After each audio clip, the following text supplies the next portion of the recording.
దేవునికి స్తోత్రము కలుగునుగాక. మీ అందరికీ ప్రభువు నామము పేరట వందనాలు తెలియజేస్తూ ఉన్నాను. దేవుని యొక్క ఉన్నతమైన పరిశుద్ధమైన గ్రంథం నుండి ఆయన లేఖనాన్ని చదువుకుందాం. యోహాను సువార్త 4వ అధ్యాయం 10వ వచనం. అందుకు యేసు, నీవు దేవుని వరమును నాకు దాహమునకిమ్మని నిన్ను అడుగుచున్నవాడెవడో అదియు నువ్వు ఎరిగి ఉంటే నీవు ఆయనను అడుగుదు, ఆయన నీకు జీవ జలమిచ్చునని ఆమెతో చెప్పాను. దేవుడు సమరయ స్త్రీతో మాట్లాడిన మాటలు ఇక్కడ మనం చూస్తూ ఉన్నాం. సమరయ స్త్రీతో దేవుడు తెలియజేస్తున్నటువంటి విషయం, సమరయ స్త్రీ ఒక ఈ లోక సంబంధమైనటువంటి జీవితాన్ని జీవిస్తూ పాపపు జీవితంలో బతుకుతూ ఆ యొక్క యాకోబు బావి దగ్గరికి వచ్చినప్పుడు యేసుక్రీస్తు ఆమెతో మాట్లాడుతున్న సంభాషణ, దేవుడు ఆమెతో మాట్లాడుతూ ఆమె చెప్పిన మాట, జీవ జలము యొక్క గురించి, ఆ నీరు గురించి దేవుడు మాట్లాడతాడు. ఎందుకంటే ఆమె యొక్క శరీర సంబంధమైన దేహం అనే ఆ దాహంలో ఆమె ఉండిపోయింది. అలాంటి ఆమె శరీర సంబంధమైనటువంటి ఆ దాహం తీర్చుకోవడానికి నీళ్ళ దగ్గరికి వచ్చింది, బావి దగ్గరికి. యేసయ్య ఆమెతో మాట్లాడుతున్నాడు. ఆమె ఏ అవసరంతో వచ్చిందో దానిని బట్టి ఆత్మ సంబంధమైన జలము గురించి, దాహము గురించి దేవుడు మాట్లాడాడు. నిజంగా నేను నీతో మాట్లాడేవాడు ఎవరో నువ్వు ఎరిగి ఉంటే ఆ జలము నాకు ఇవ్వు అని నువ్వు అడుగుతావు అని దేవుడు మాట్లాడుతున్నాడు. ఈరోజు ఆ జలము సమరయ స్త్రీకి కాదు, ఈ మాటలు వింటున్న మనందరికి కూడా అవసరం, మనందరికీ కావాలి.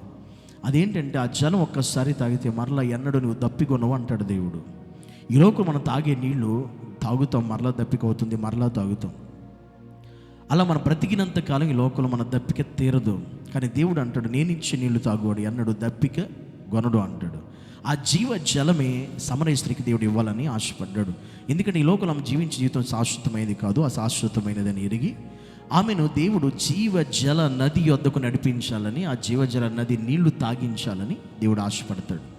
అందుకని ఆమె పాత జీవితాన్ని, పాప జీవితాన్ని విడిచిపెట్టి నూతనమైన జీవితాన్ని జీవించి పరిశుద్ధుడైన యేసుక్రీస్తుని నమ్మి మారు మనసు పొంది బాప్తిస్మము తీసుకుని పరిశుద్ధాత్మని జీవజల నదిలోనికి అడుగు పెట్టినప్పుడు ఈ నీరు తాగినోడు ఎన్నడూ దప్పికొనడు. అంటే ఎన్నడూ చనిపోడు, ఎన్నడూ మరణించడు, వాడికి మరణమే ఉండదు, వాడికి జీవము తప్ప.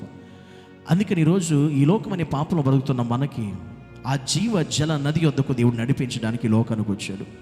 ఈరోజు యేసుని నమ్మి మారు మనసు రక్షణ పొంది మనందరితో కూడా ఈ జీవ జల నది వద్దకు వచ్చిన వారు ఎన్నడూ దప్పికొనరు, ఎన్నడూ మరణించరు, వారికి మరణం ఉండదు. ఆ జీవ జల నదిలోని అనుభవంలోనికి మనం ఈరోజు రావాలి. ఆ నదిలోకి మన దగ్గరికి సమీపించాలి. ఎప్పుడైతే సమరయ స్త్రీ అక్కడికి వచ్చిందో ఆమె జీవితం మారిపోయింది, ఆమె బ్రతుకు మారిపోయింది, ఆమె పరిస్థితి మారిపోయింది, ఆమె ఆలోచన మారిపోయింది, ఆమె విధానం మారిపోయింది, ఆమె చూపు మారిపోయింది. అది నిజమైనటువంటి జీవజల నది యొక్క అనుభవం. ఆ యొక్క నీటి దగ్గరికి ఈరోజు మనం రావాలి. ఈరోజు మనం కూడా దేవుని నమ్మము, కానీ చాలామంది అనుభవంలోకి రాలేదు, చాలామంది ఆ పరిస్థితిలోకి రాలేదు. ఆ జీవజల నది దగ్గరికి నువ్వు రావాలనుకుంటే ఈ లోకంలో మనం కూడా సమరయ స్త్రీ విడిచిపెట్టినట్టుగా పాపాన్ని విడిచిపెట్టాలి, సమరయ స్త్రీ విడిచిపెట్టినట్టుగా ఈ లోక జీవితాన్ని విడిచిపెట్టాలి, సమస్తము అన్నిటిని కూడా పగలగొట్టాలి. ఆమె వచ్చిన దాహం తీర్చుకుని కొండ అక్కడ విడిచిపెట్టి దాన్ని పగలగొట్టి వెళ్ళిపోయింది. అనగా మన ఈ లోక సంబంధించిన జీవితాన్ని పగలగొట్టినప్పుడు అప్పుడు నిజమైన దాహం ఏంటో, నిజమైన నీరేంటో, నిజమైన జీవజల నది ఏంటో మనకు కనబడుతుంది. ఆయనే ప్రభువైన యేసుక్రీస్తు. ఆయన జీవజల నదిగా, ఓటుగా నన్ను నమ్మితే, నాలోనికి వస్తే, నన్ను కలిగి ఉంటే మీరెన్నడూ దప్పికొనరు. అంటే ఆయనతో ఉన్న వారికి అక్కడ ఆకలి ఉండదు, దప్పికొండదు. వారికి ఎటువంటి పరిస్థితులు కూడా అక్కడ ఉండవు, ఆకలి ఉండదు, దప్పికొండదు. సమస్తం కూడా కలిగి ఉంటారు. అక్కడ ఏమీ వారికి లోక సంబంధమైన అవసరమే ఉండదు.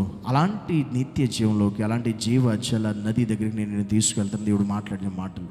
ఈరోజు మనము కూడా ఆ జీవజల నది అనుభవంలోనికి వెళ్ళాలి, ఆ పరిశుద్ధాత్మ అనుభవంలోనికి వెళ్ళాలి, ఆ నది నీరు తాగే అనుభవంలోకి వెళ్ళాలి. ఈ లోకసమైన దాహాన్ని మనం విడిచిపెట్టాలి. ఈ లోకసమైన పరిస్థితులు, ఈ లోకసమైన ఆలోచనలు అన్నిటిని పక్కన పెట్టినప్పుడే ఆ జీవజల నది యొద్దకు మనం వెళ్ళగలుగుతాం. అక్కడికి వెళ్ళాలి అంటే సమరయ స్త్రీ వాళ్ళు అన్నీ విడిచిపెట్టాలి. ఏ ఒక్కటి విడిచిపెట్టకపోయినా ఆ జీవజల నదిని చేరుకోలేము, అక్కడికి వెళ్ళలేము, దాన్ని మనం త్రాగనూలేము. కనుక మనము ఆ జీవజల నదిలో అనుభవంలోకి ఆత్మీయతలోనికి వెళ్ళాలంటే మనం కూడా అట్టి ఆత్మీయ స్థితి మనం కలిగి ఉండాలి, అట్టి జీవితాన్ని మనం కలిగి ఉండాలి. సమరయ స్త్రీ వలె తన జీవితం మారిపోయింది, అనేకుల జీవితం వెలిగించబడింది ఆ ఒక్క సమరయ స్త్రీ ద్వారా. ఈరోజు మనం కూడా అలాగంటే అనేక మంది దాహాన్ని ఆమె తీర్చగలిగింది. అంటే ఆ జీవజల నది యొద్దకు ఆమె చేరుకుంది. మనం కూడా అలా చేరుకుని మనం కూడా అనేక మందిని దేవుని దగ్గరికి నడిపించి ఆ దాహము తీర్చేవారుగా, ఆ జీవజల నది అనుభవంలోకి మనం కూడా అనేక మంది లోక సంబంధమైన దాహంలో ఉన్నారు, వాళ్ళందరినీ ఆత్మ సంబంధమైన జీవజల నది యొద్దకు నడిపించే సమరయ స్త్రీ వలె మనము కూడా మన జీవితంలో ఆ విధంగా నడిపించబడాలి, ఆ విధంగా మనం ఉండాలి. ఆ విధంగా మన సమస్తము కూడా ఈ లోకంలో విడిచిపెట్టి ఆ నది యొద్దకు ప్రయాణం చేయాలి, ఆ జలము యొద్దకు మనం రాగలగాలి. అట్టి ఉన్నతమైన స్థితి, యోగ్యత, భాగ్యము, ఆత్మీయత దేవుడు సమరయ స్త్రీకి అనుగ్రహించిన దేవుడు. మనం ఆమె కంటే తీసిపోయిన వాళ్ళు మేమీ కాదు. దేవుడు ఆమెనే అంతలా నడిపించినప్పుడు మనల్ని ఇంకా దేవుడు గొప్పగా నడిపించగలడు. ఆ రీతిగా దేవుడు మనల్ని కూడా ఆ యొక్క జీవ జలయం యొద్దకు నడిపించి సహాయము చేయునుగాక. ఆమేన్. ప్రార్థన చేసుకుందాం అందరూ కూడా. పరిశుద్ధుడు అయిన తండ్రి, జీవాధిపతి, నీకు వందనాలు. జీవ జల నది యొద్దకు వెళ్ళగలిగే స్థితిని, యోగ్యతను, కృపను అయ్యా మాకు దయచేసి సహాయం ఇచ్చేయండి. ఆ అనుభవంతో మమ్మల్ని కూడా నడిపించమని. చాలామంది మా దాహమే తీర్చుకున్నాం, కానీ అనేకులు దాహం తీర్చే స్థితిలో మేము లేము. మేము కూడా ఆ స్థితిలోకి వెళ్ళే భాగ్యము అనుగ్రహించమని యేసు నామములో ప్రార్థిస్తున్నాను తండ్రి. ఆమేన్.